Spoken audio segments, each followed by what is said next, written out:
அந்த காலத்துல பெண் வடிவம் பெற்ற சிற்பங்கள், ஓவியங்கள் இதிலெல்லாம் பாத்தீங்க அப்படின்னா மேலாடை இல்லாமல், அதாவது மார்பகங்கள் தெரியிற மாதிரி வடிவமைச்சிருப்பாங்க. இதை ஏன் அவங்க அந்த இடத்துல இப்படி வச்சிருக்காங்க அப்படிங்கிறத நம்ம தெரிஞ்சுக்கிறதுக்கு முன்னாடி அதை பற்றி அவங்களுடைய கண்ணோட்டம் எப்படி இருந்தது அப்படிங்கிறத நம்ம தெரிஞ்சுக்கணும். கந்த சஷ்டி கவசம் அப்படி இலக்கிய பாடல் இதுல பாத்தீங்க அப்படின்னா சேரில முளைமார் திருவேல் காக்க அப்படிங்கிற வரிகள் வரும். இதற்கு என்ன பொருள் அப்படின்னா, நம்ம உடம்புல இருக்கக்கூடிய ஒவ்வொரு உறுப்புகள், கண், காது, இதை தொடர்ந்து ஒவ்வொரு உறுப்புகளும் நலமா இருக்கணும் அப்படின்னு சொல்லிட்டு கடவுள் கிட்ட வேண்டுறாங்க. அதுல இந்த முளை அப்படிங்கிறது மார்பகம் அப்படிங்கிறத குறிக்கும்.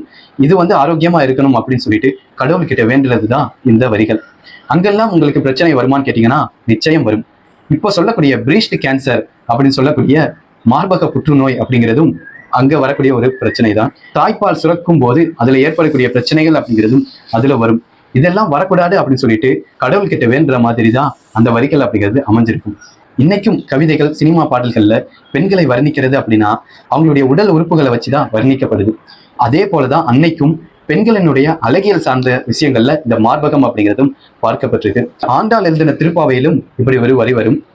செப்பின மென்முலை செவ்வாய் திருமருங்குள் நப்பினை நங்காய் திருவே துயிலலாய் அப்படிங்கிற வரிகள். இதுல கூட பாத்தீங்க அப்படின்னா அந்த முளை அப்படிங்கிறத பத்தி ஆண்டாள் எழுதியிருப்பாங்க. இத்தனைக்கும் ஆண்டாள் அப்படிங்கிறவங்க ஒரு பெண்மணி தான். அந்த காலத்துல பக்தி இலக்கியங்கள்ல கூட இந்த மாதிரியான வார்த்தைகள் எழுதியிருக்காங்கன்னு சொல்லும் போது அது தவறாக அன்றைக்கு எடுத்துக்கொள்ளப்படவில்லை.